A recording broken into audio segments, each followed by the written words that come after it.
This is an HJC FG 17. Today, I'm going to tell you a little about it.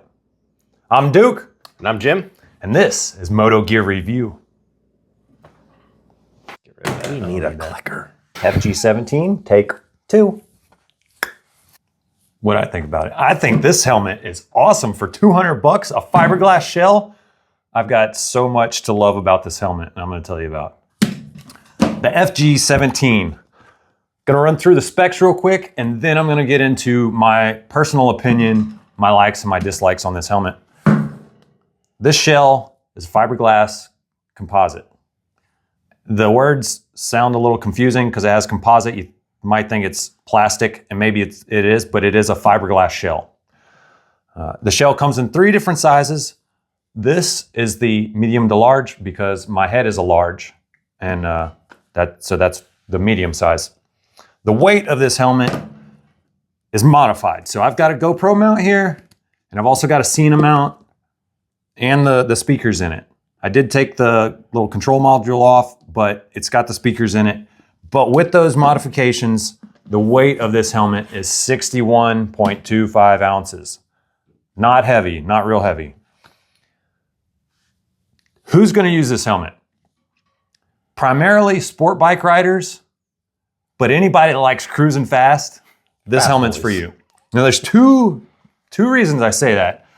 One is they like to promote this helmet as aerodynamically tested, so it's super aero for speed. It's mostly relevant for speed. The other thing is it has a face shield lock, and that says fast. So because of that, I say sport bikes, or if you like cruising fast, any cruiser that's going at my kind of pace. That has saved you before in the past, has it not? What You've had an issue with a face shield in the past. Yeah, we'll get to that. Yeah. We'll get to that. As of now, January 2025, this helmet is not for sale. You can't buy it anymore. It's been discontinued, and that's fine, except I wish they would bring it back. Price-wise, it was $200 5 years ago when I bought it. If you look it up right now, that's what you'll find. $200, fiberglass helmet. We'll get to that too. Its successor is the I-10 helmet. The I-10 doesn't come in a fiberglass though. It is only plastic. The safety ratings on this helmet read DOT number 28218, and then it is also Snell approved. Go to snell.com to see which one. Yeah. So that's all the specs on this helmet. Now I'm going to talk about my likes, my dislikes on the FG17. So before you get into that, we want to know in the comments if you have ridden in this lid personally and what you liked, what you didn't like, what you thought about it. Give us a like, hit that subscribe button, and let us know what you think about this. Do you have the I-10, the successor? Did you have this and then the I-10? What did you move to after this? You know, because these are no longer made. So we want to know what you guys have moved on to after riding in this one. Yeah. Good points. Thank you, Jim. Price. Number one, $200 for a fiberglass helmet is hard to beat. And when you say you paid $200 for a helmet, in general, regardless of fiberglass, you think a helmet that's going to fall apart and just suck. Or be heavy. Or be heavy. Yes, definitely. That's definitely a good suffering of the weight. Bang for buck, what you get out of this helmet is just awesome, just incredible. So that's my first point. It's also a really good fit. I didn't have any, what do you call those? Hot spots. Hot spots. Hate them. No hot spots with this helmet on. HJC. The break-in cycle, break-in time didn't really exist because I didn't have anything I had to get used to with it. It fit me well. And it didn't give me problems. I love it. It's a great fit. So what do you say? It runs true to its size. Has it loosened up on you? And it hasn't. You know, I used to wear extra large and they would break in and then become kind of wiggly on my head. Mm-hmm. So that's when I downsized to large, and it had a snug fit from the beginning, and it just stayed snug all the time. And I'm good with that. Yeah, I've had helmets loosen up on me, and it's great for the first year or so, and then all of a sudden I start getting wobble when you know the wind's hitting it, and it's just not a lot of fun. Yeah. The biggest thing on this helmet, the biggest thing I like number one is this face shield lock right here. So it's in the middle instead of off to a side. When you have it off to a side, whether it's way over here with the ratcheting system for the face shield, or whether it's here on a pin, if it's off to the side, whenever you're riding and you turn your head sideways, wind will push one side of that face shield up, and it's really obnoxious. I don't like it.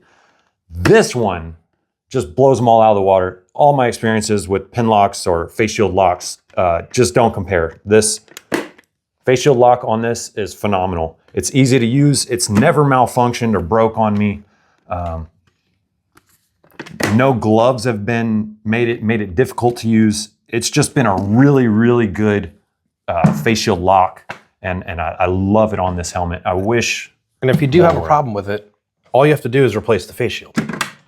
You don't have to send the helmet back to have a button replaced or springs, all that stuff put in. So that is a fantastic point. You know what, $30 to $50 on average for like a regular clear face shield. Yeah. Instead of waiting, not riding if that's your only lid, sending it back, them fixing it. It's a whole pain. So yes, for sure. Way better. That's a fantastic point. And also to that point, this is the original face shield on this helmet. It's like a little over 5 years old. Yeah. So that just goes to tell you, like, $200 and it's still good functioning. Definitely worth it. It has decent airflow. It's decent. If it's really cooking outside, you're not going to get a lot of airflow like a high temperature helmet that's made for summer. It's kind of middle ground. This helmet is a middle ground helmet. It doesn't have a lot of airflow, and it doesn't have little airflow like you might get with something for colder weather.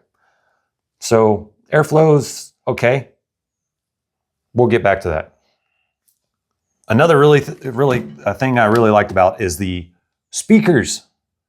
The comm system, the speakers, it has little pockets for the speakers, and they're recessed far enough that they're not pressing against my ears. I rode on this thing with this helmet on for hours, and I don't have those speakers pushing against my ears, causing pain. It's just something to appreciate if you've ever tried to put speakers in a helmet and they wouldn't fit, or they were pressing against your ears, or things like that, you know. So really appreciate that. And in 2019, that wasn't very common. That wasn't the norm. Yeah. Most helmets nowadays, they'll come with speaker pockets, but back then they were kind of doing something, you know, a little ahead of the time, where it wasn't the most common thing to have speaker pockets. That's pretty nice. It's not overly loud. I've had helmets that are louder, and I prefer the quieter helmets. This one's not super loud. It's not super quiet. Once again, kind of middle of the road. It's a great general purpose helmet.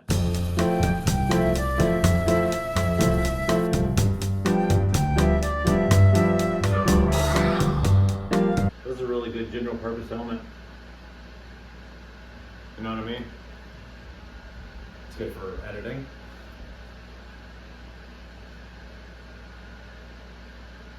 Yeah, it's good for editing. Regarding the noise. And once again, bang for your buck with this helmet is just unbeatable. Aside from the points that I just rolled over, this helmet has been off-road with me. I've worn it through cold, rain. I mean, I've soaked this thing a number of times. This thing's been drenched in sweat. Texas heat. I've pulled these pads out and washed them probably a dozen times. And this helmet's still holding together. I shouldn't be wearing it with its age. This helmet will very soon be retired. I do have a little bit of material starting to, fall apart there, but the locking mechanism is good. The face shield gears are good. I've only now, after 5 years, started to have problems with this here. What's that? Airflow pin. But moving on into my dislikes. My dislikes could be a little quieter. The helmet could be a little quieter, but you got to know that with quieter, that means less airflow. And if you want more airflow, you're going to get more noise. So it's a give and a take, but if there was a way to make it quieter and still have good airflow, I'm about it. Definitely about it. So I noticed you're not running a chin curtain in it.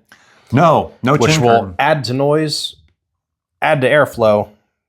So it's kind of a balance, but also I noticed as soon as you start sticking chin curtains on these things, I noticed you're not running a pin lock insert on it. No. They will fog up like crazy because there's nowhere for your breath to go. So I feel like that's a balance that, you kind of have to decide what your riding environment is and all that. So yeah, if you're riding cold weather, it's likely to fog up. Under 40, you're riding cold, under 40, it's likely to fog up with a chin curtain on there. I haven't had significant issues with that with this helmet regarding fogging. I usually just crack it open a little bit, manage my breath, and it does well. The other thing I don't really like about this is the venting, and I just mentioned that if you could do better venting, active venting. So when I open these up, if I could get more airflow in, that would be really nice. But with these, you open them, unless it's freezing outside, like, I don't know, 40 degrees, and then you open it, you can really feel it because it's super cold. But, when it's 75 to 90 and you open these, you're like, did I even open these? And then you turn sideways and you feel it just nail in your head, nice and cool. You got to turn sideways for it to really work. And it's not, so it doesn't feel like it's working when I'm just cruising. And a lot of that is riding position too.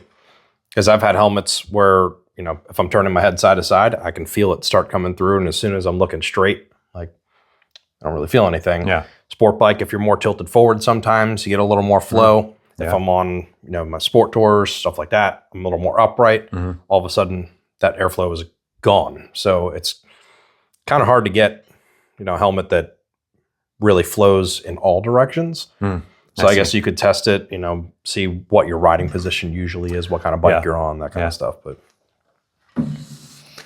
so that wraps it up. That covers it all. That's my likes and dislikes. Overall, I love this helmet. I've had a great experience with it. I'm a fan. I would buy it again, but the successor, the i10, doesn't come in a fiberglass. Still, I'm kind of tempted to get I was on the HJC website and I was tempted to get a few of their helmets, to be honest. they're always a really good bang for your buck option. I mean, they always put way more features in than the price point that you would expect them to be at. Yeah. Their cheaper lids are usually not crazy heavy. They have features like speaker pockets and everything now. Then you get up into, the ARFAs and everything, and they're way more expensive, but they're not nearly as expensive as the seriously high-priced lids from somebody like Shoei or AGV, where you're paying an extreme premium for that. HJC's always been kind of the more cost-friendly option with most of the features that the more expensive helmets have. For sure. I think they're a great bang for your buck company overall. Yeah, much agreed. Much agreed. That's a wrap on the HJC FG 17. Thanks for watching. I'm Duke. I'm Jim. Live free, ride hard. Ride safe. That's a wrap on the HJC FG. You're gonna tear the curtains down. I'm gonna tear a fucking ligament. Action. Haction Jackson.